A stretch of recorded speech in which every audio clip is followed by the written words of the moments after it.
Hello, good evening everybody. आज हम लोग मैग्नेटिज्म में दो आइटम पढ़ेंगे, सोलेनॉइड एंड टोरॉइड। दोनों को जानेंगे ये क्या है और ये किस काम के लिए है। तो सबसे पहले हम लोग सोलेनॉइड को लेते हैं। तो सोलेनॉइड का जो काम है वह जिस तरह से इलेक्ट्रोस्टैटिक्स में हम लोग पैरेलल प्लेट कैपेसिटर से आपको यूनिफॉर्म इलेक्ट्रिक फील्ड प्राप्त करते थे, उसी तरह यूनिफॉर्म मैग्नेटिक फील्ड पाने के लिए हम लोगों को सोलेनॉइड का यूज करना पड़ता है, क्योंकि यूनिफॉर्म फील्ड से बहुत सारा एक्सपेरिमेंट होता है। और इसका देखिए कंस्ट्रक्शन कैसे है। तो लंबा मेटालिक तार होता है और उसी को वाइंड किया जाता है ऐसे करके हेलिक्स टाइप का। तो वो जो है जैसे स्प्रिंग होता है, हेलिक्स के बारे में थोड़ा बताया भी है पहले, स्प्रिंग जैसे होता है वैसे ही, लेकिन सब वाइंडिंग एकदम क्लोज पैक्ड होना चाहिए, यानी सटा होना चाहिए। तो सटा होगा और करंट बहेगा उसमें, तो इसका मतलब है कि अलग अलग होना चाहिए, इंसुलेट होना चाहिए, इसलिए इनेमल्ड वायर लिया जाता है। इनेमलिंग कर देने के बाद में क्या होता है कि एक वायर दूसरे वायर के साथ सटने के बाद भी किसी तरह का शॉर्ट सर्किट वगैरह नहीं होता है, समझिए। और ये देखिए जब ये सटा मतलब स्प्रिंग टाइप का रहेगा सारा वायर, तो ये एक सिलिंड्रिकल सीट टाइप का मतलब जो बुझाता है उस समय में, उसी तरह का ये बुझाता है या उस टाइप का ये व्यवहार भी करता है। तो ये रहा आपका कंस्ट्रक्शन। देखिए मैंने बड़ा करके थोड़ा एक पोर्शन का बनाया है। अब देखा जाए जब करंट इस वाइंडिंग में डाला जाता है तो मैग्नेटिक फील्ड कहाँ होता है और फिर उसके बाद मैग्नेटिक फील्ड कितना होगा वो भी हम लोग कैलकुलेट करेंगे। तो सबसे पहले जानना है कि मैग्नेटिक फील्ड कहाँ होता है।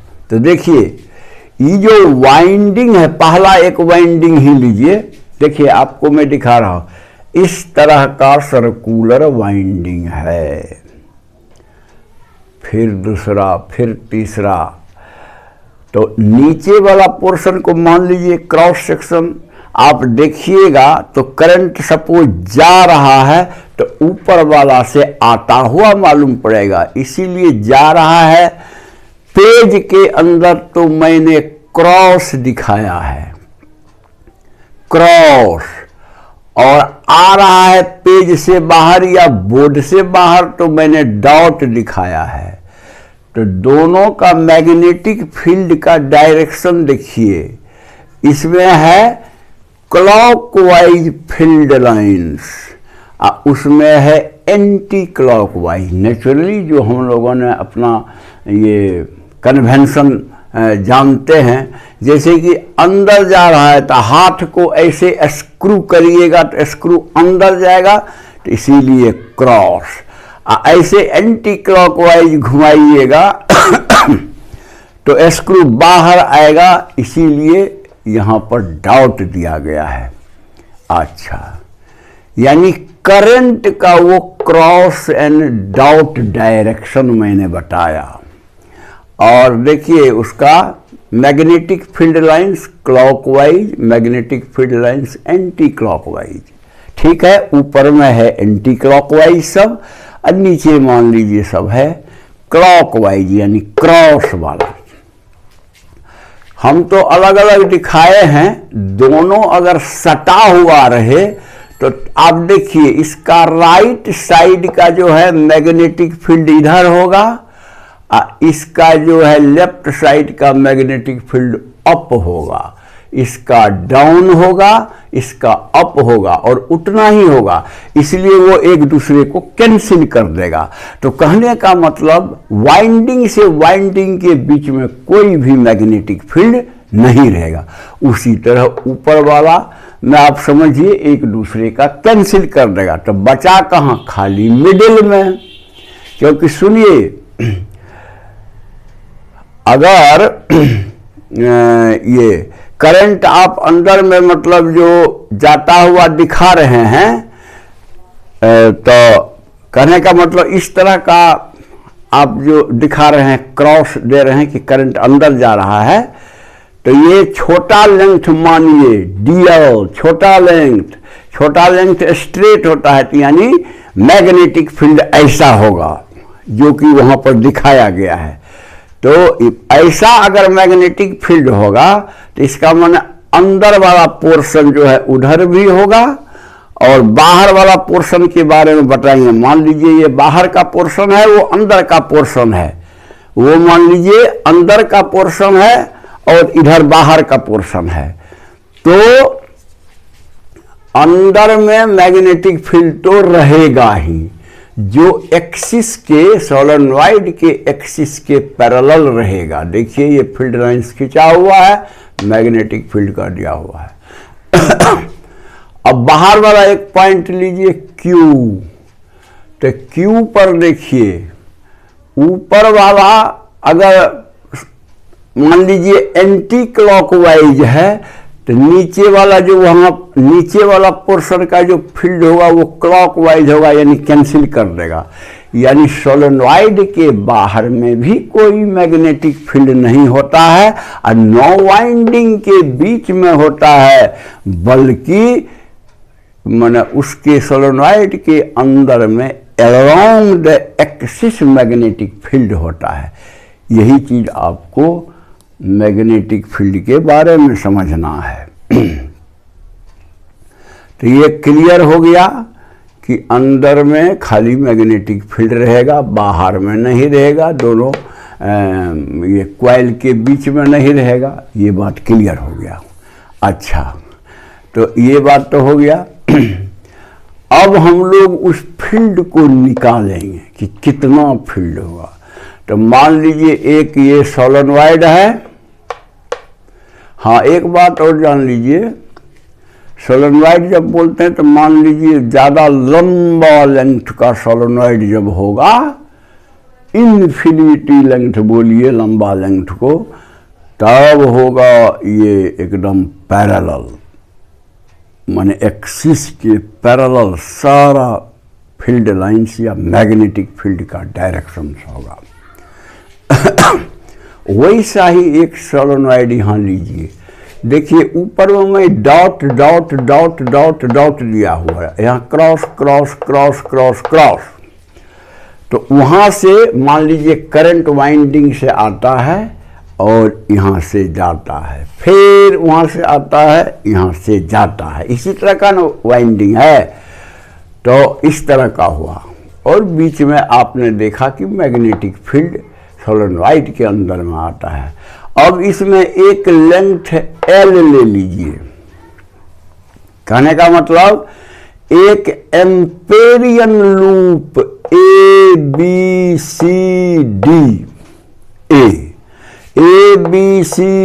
A, एक एम्पेरियन रेक्टेंगुलर एम्पेरियन लूप लीजिए, जिस रेक्टेंगल का मान लीजिए लंबाई L है।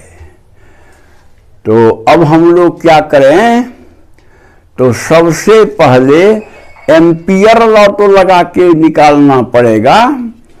तो उसमें हम लोग एम्पियर लॉ में क्या होता है, integration B dot DL equal to mu naught I।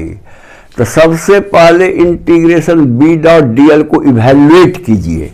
देखिए यहाँ मैंने लिखा है, सर्किल देने का मतलब पूरे लूप पे A से शुरू करके घूम के यहाँ आके यहाँ आइए A तक, फिर तो B डॉट DL यानी पूरा लूप ऊपर जो बी डॉट डीएल होगा उसको 4 पार्ट में तोड़ देते हैं, ए से बी, बी से सी, सी से डी, डी से ए। इसीलिए बी डॉट डीएल पर ए से बी, बी से सी से डी, डी से ए दिया हुआ है।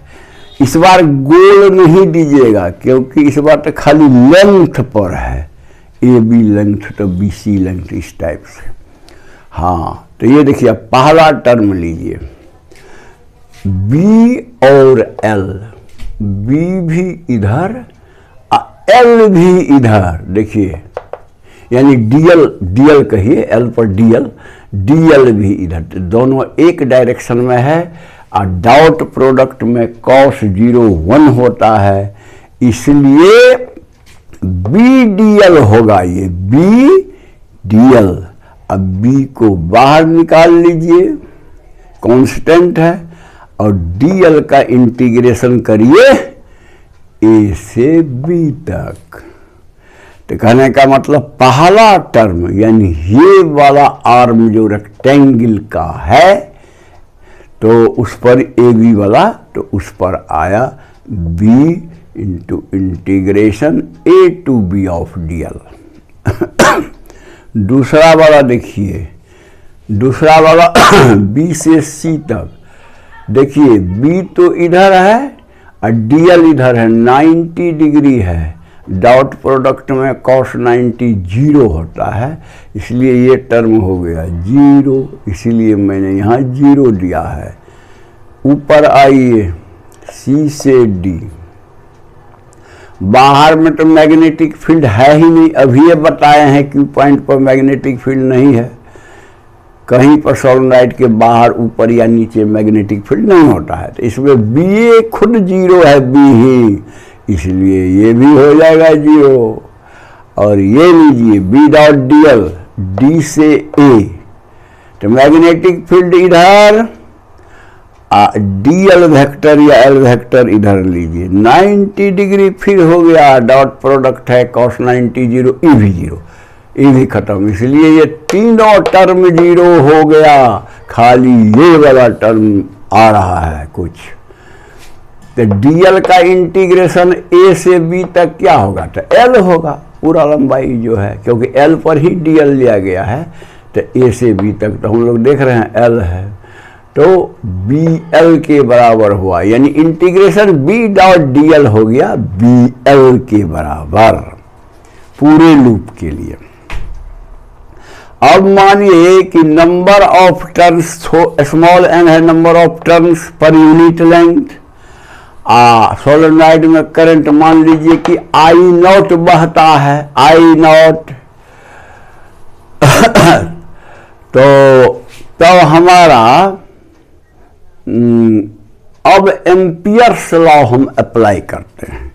एम्पियर्स लॉ अप्लाई करेंगे तो इंटीग्रेशन बी डॉट डीएल बराबर म्यू नॉट आई, और बी डॉट डीएल कितना है, बी एल, तो लिख दीजिए B l, left side B l, अब म्यू नॉट आई मैंने total current passing through the loop, देखिए निकल रहा है तो डेरिक वाइंडिंग है, तो कैसे निकलेगा, तो n is equal to number of turns per unit length, तो लंबाई एल है तो एन इंटू एल, मतलब इतना टर्न्स हुआ, n into l, l length में एन इंटू एल टर्न्स हुआ, और हर एक टर्न में आई नॉट करंट जा रहा है, इसलिए टोटल आई का value n l I naught लिखा जा सकता है।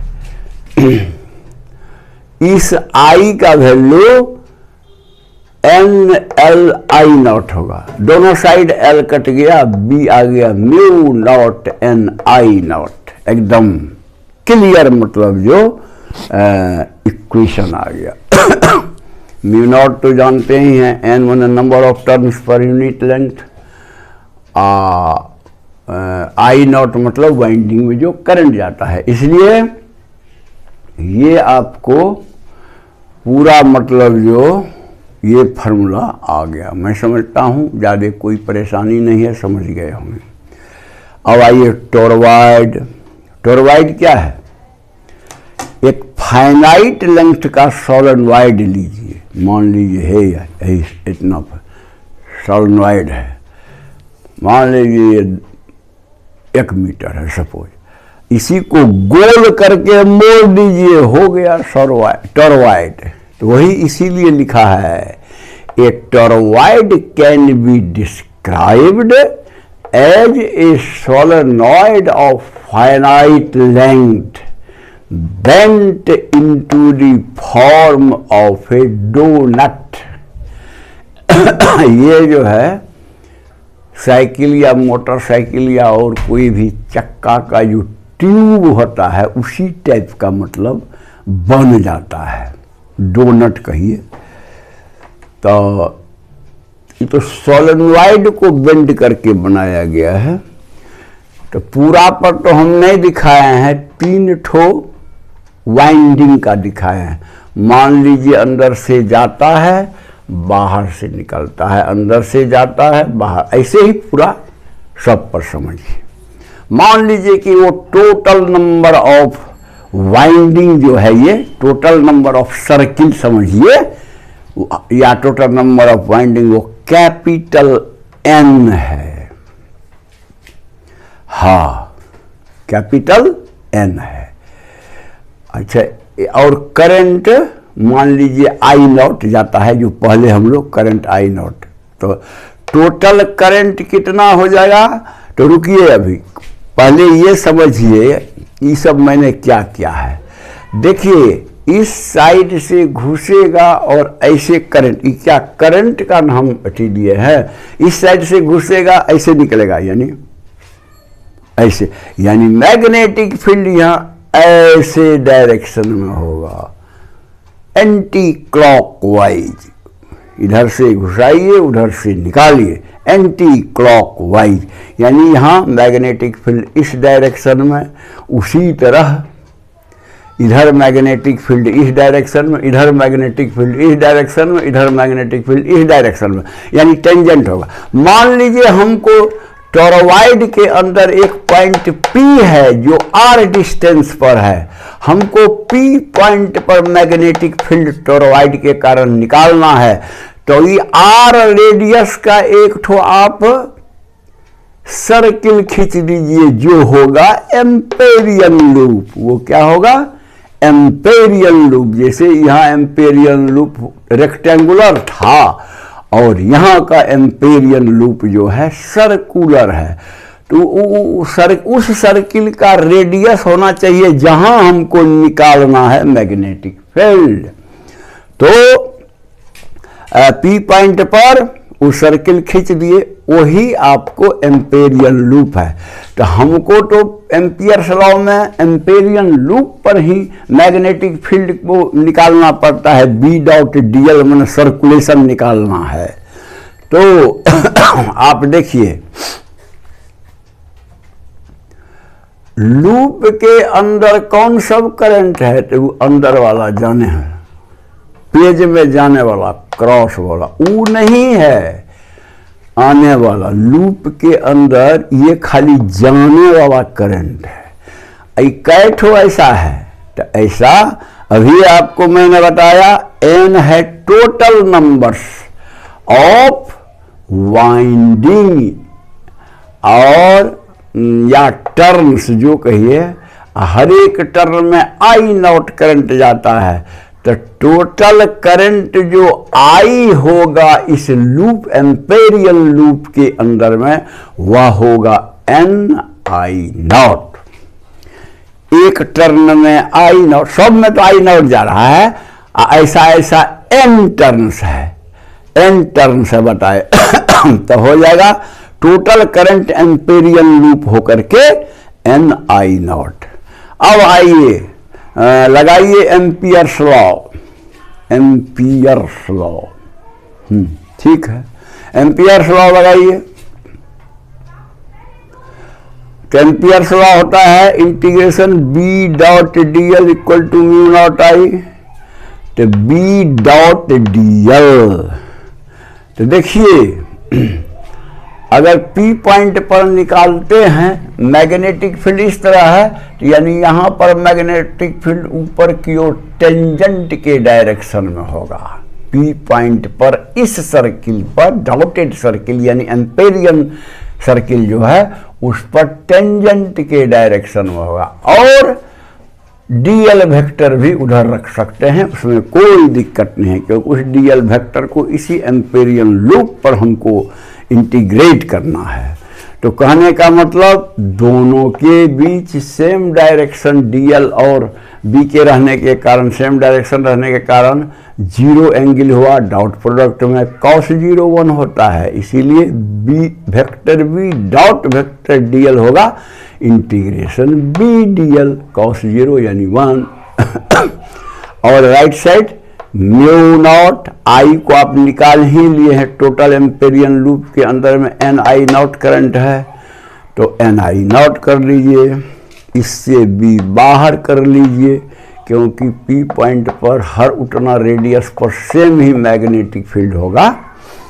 अच्छा, तो B integration d l equal to mu naught n I naught. अब देखिए इंटीग्रेशन डीएल, डीएल कौन चीज पर लिया गया है, तो एम्पेरियन सर्किल पर, तो इसका डीएल क्या होगा, तो टोटल मतलब जो हो गया आपको सरकमफेरेंस, तो आर रेडियस है, तो बी इंटू इंटीग्रेशन डीएल को 2 पाई आर हमने लिखा है, और राइट साइड तो mu naught n I not है। इससे b निकाल लीजिए, पॉइंट P पर b का वैल्यू कितना होगा, तो b इक्वल टू 2 पाई इधर कर लीजिए, mu naught n I naught by 2 pi r. Clear, ये बॉक्स कर दीजिए। अब एक चीज मार्क करिए मैग्नेटिक फील्ड खाली इसी के अंदर में होगा, यानी ये जो ट्यूब टाइप का गोल इसी के बीच में, नौ बाहर में नौ भीतर में, कैसे, वही पॉइंट को मैंने समझाया है। मान लीजिए Q पर हमको निकालना है कि इस टॉरॉइड के कारण कितना मैग्नेटिक फील्ड है जो बाहर है, मतलब टॉरॉइड से, तो उस हो के आप एक एम्पेरियन लूप खींचिएगा, तो उस लूप के अंदर में मान लीजिए एक करंट उधर जाता है, वो करंट आता है इधर सेम, तो कहने का मतलब करंट, नेट करंट 0 हो गया। लूप के अंदर जितना करंट जाता है उतना ही एम्पेरियन लूप के बाहर आता है, यानी करंट 0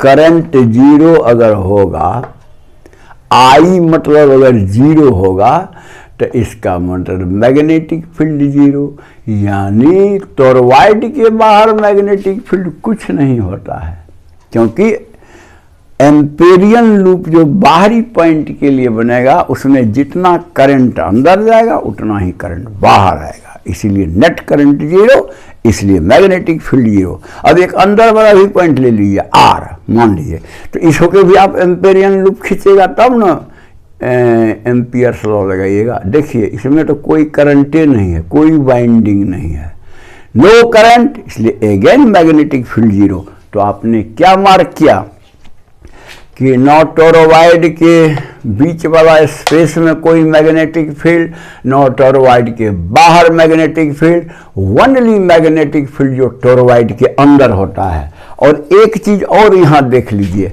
आर तो वेरिएबल है, तो आर का सबसे कम वैल्यू यहां होगा और सबसे ज्यादा वैल्यू यहां होगा, तो इसलिए उसी तरह से वैरी करेगा। चूंकि आर मान लीजिए आपको डिनोमिनेटर में है, छोटा होगा, यानी यहां पर सबसे ज्यादा मैग्नेटिक फील्ड होगा, यहां पर आउटर बाउंड्री पर चूंकि आर सबसे ज्यादा होगा इसलिए सबसे कम होगा, यानी ये ज्यादा, कम होते होते होते यहाँ कम आएगा, लेकिन होगा खाली टॉरॉइड के अंदर में ही। तो मैं समझता हूँ कि बात क्लियर हो गई होगी। अगर आपको पसंद है तो आप लाइक कर देंगे, और जो आदमी सब्सक्राइब नहीं किए हैं सब्सक्राइब करके बेल बजा दीजिएगा ताकि आपके पास वीडियो जाता रहे और आपका स्टडी चलता रहे। और जो आदमी दूसरे को मदद करना चाहते हैं वो व्हाट्सएप या फेसबुक वगैरह जो भी आपको कम्युनिकेशन का साधन है दीजिए, ताकि उनका भी स्टडी चलता रहे। That's all, thank you.